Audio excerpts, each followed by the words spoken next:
نحمده ونصلي ونسلم على رسوله الكريم اما بعد اللهم صل على سيدنا محمد وعلى آل سيدنا محمد وبارک وسلم۔ اللہ رب العزت نے اپنے محبوب احمد مجتبی محمد مصطفیٰ صلی اللہ علیہ وسلم کو 4 بیٹیاں عطا فرمائی اور 3 بیٹے عطا فرمائے۔ آپ صلی اللہ علیہ وسلم کا 25 سال کی عمر میں 40 سالہ سیدہ خدیجۃ الکبریٰ رضی اللہ تعالی عنہا کے ساتھ نکاح ہوا۔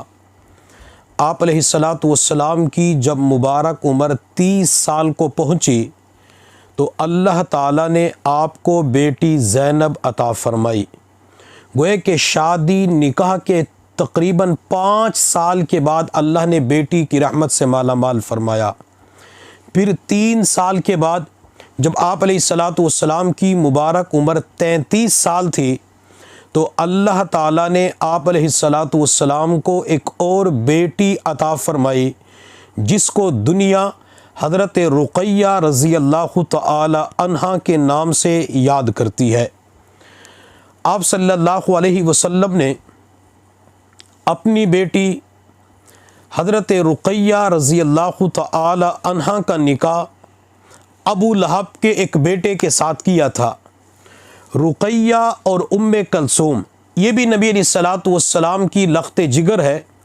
ان دونوں کا نکاح ابو لہب کے 2 بیٹوں کے ساتھ ہوا تھا لیکن رخصتی نہیں ہوئی تھی۔ جب سورۃ اللہب نازل ہوئی تو ابو لہب کو غصہ آیا اور اس نے اپنے بیٹوں سے کہا کہ جاؤ اور جا کر محمد کی بیٹیوں کو طلاق دے دو۔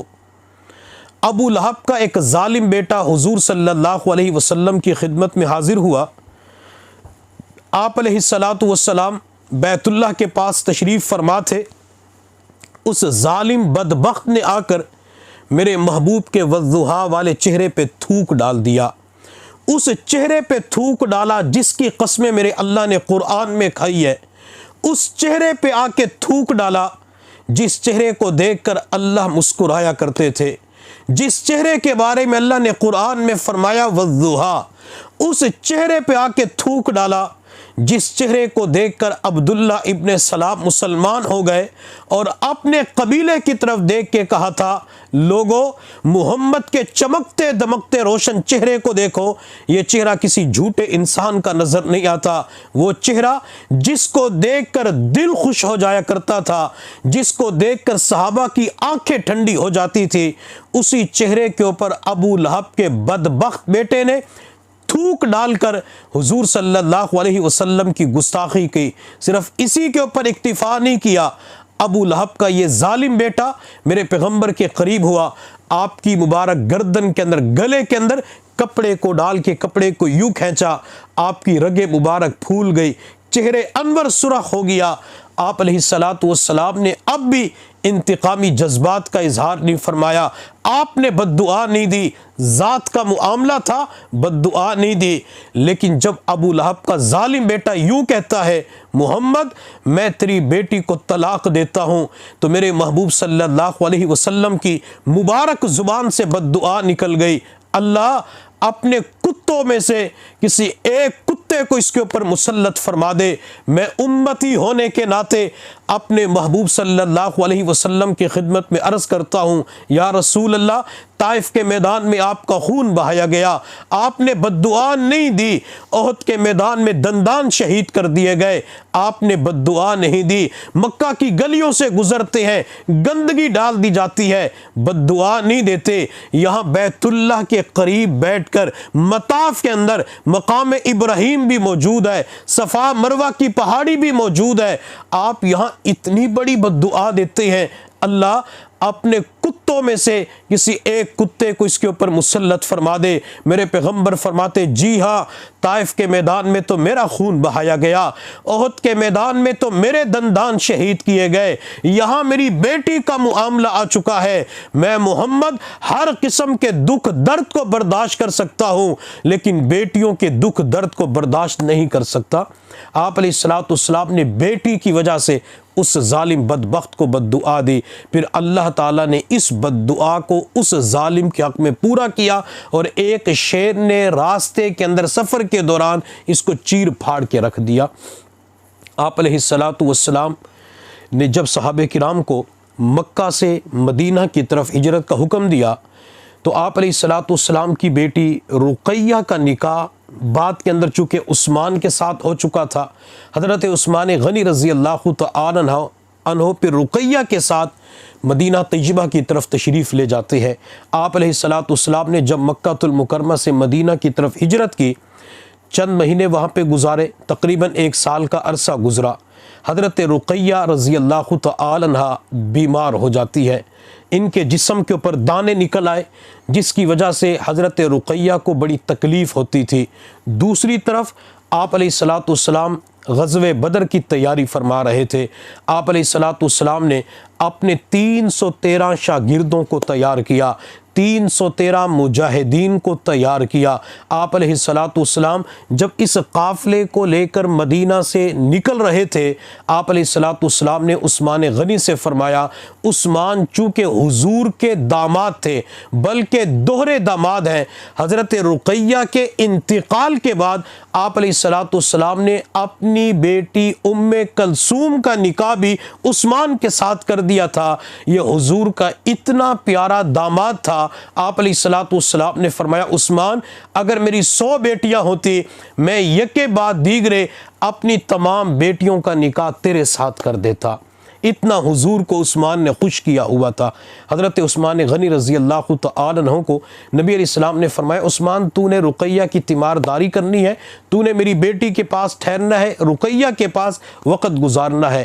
حضرت عثمان غنی پریشان ہو گئے کہ پہلا مارکہ ہے، بدر کے میدان کی طرف جا رہی ہے، میں اس میں شرکت نہیں کر سکوں گا۔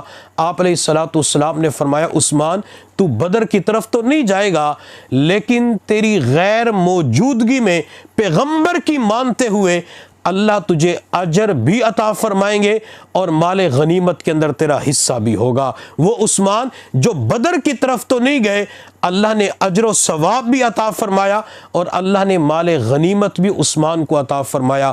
یہاں پہ ایک نکتے کی بات سمجھ لیں، عثمان کا دل چاہتا تھا کہ جاؤں حضور کا دفاع کروں، جاؤں جا کے جہاد کروں، مقابلہ کروں، لیکن حضور کا حکم یہ تھا کہ عثمان مدینہ کے اندر ٹھہرنا ہے۔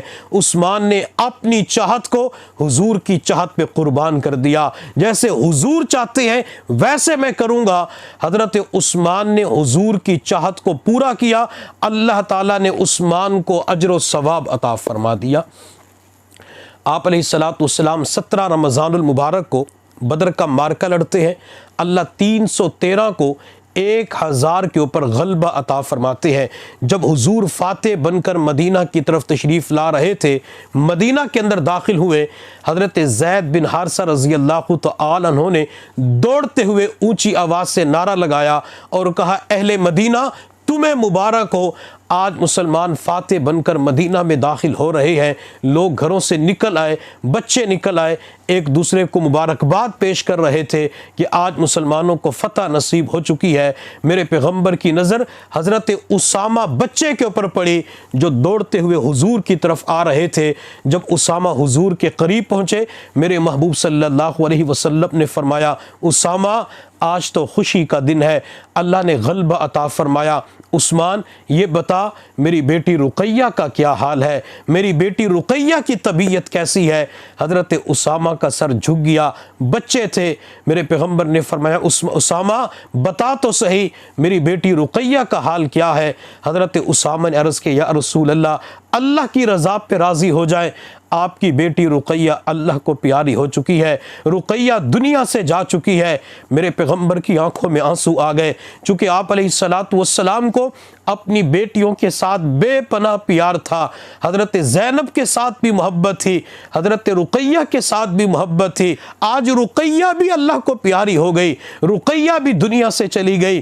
آپ صلی اللہ علیہ وسلم نے اسامہ سے پوچھا، رقیہ کا انتقال کب ہوا؟ یا رسول اللہ، ہم تو رقیہ کو جنت البقیع قبرستان میں دفن کر رہے تھے، آپ کی آمد کی اطلاع ملی، میں نے سوچا آپ کو خبر کر دیتا ہوں۔ آپ علیہ الصلاۃ والسلام نے صحابہ سے فرمایا، جنت البقیع قبرستان کی طرف چلو۔ جب حضور جنت البقیع قبرستان میں پہنچے، رقیہ کو دفن کر دیا گیا تھا۔ یوں لگتا ہے کہ 18 رمضان المبارک کو حضرت رقیہ رضی اللہ تعالی عنہ کا انتقال ہوا۔ حضرت عثمان پریشان کھڑے تھے۔ حضرت عثمان نے عرض کیا یا رسول اللہ، اگر آپ کی اجازت ہو تو آپ کو رقیہ کا چہرہ دکھا دے۔ میرے محبوب صلی اللہ علیہ وسلم نے فرمایا عثمان، میں اپنی بیٹی رقیہ کو اللہ کے حوالے کرتا ہوں، کل قیامت کے دن اپنی بیٹی رقیہ سے ملاقات کروں گا۔ جن کو اللہ تعالیٰ نے بیٹیوں کی رحمتوں سے مالا مال کیا ہوا ہے، میں ان سب کو یہ درخواست کروں گا کہ جہاں وہ اپنی صحت کے لیے، اپنے کاروبار کے لیے، مستقبل کے لیے، جہاں گھر کے لیے مختلف چیزوں کے بارے میں دعائیں کرتے ہیں، وہاں ایک دعا یہ بھی کیا کرے، اللہ بیٹیوں کے دکھوں سے محفوظ فرما، اللہ بیٹیوں کے غموں سے محفوظ فرما۔ یہی تو وجہ ہے آپ علیہ الصلوۃ والسلام نے اپنے داماد علی سے فرمایا تھا، علی میری بیٹی فاطمہ کو تکلیف نہ دینا۔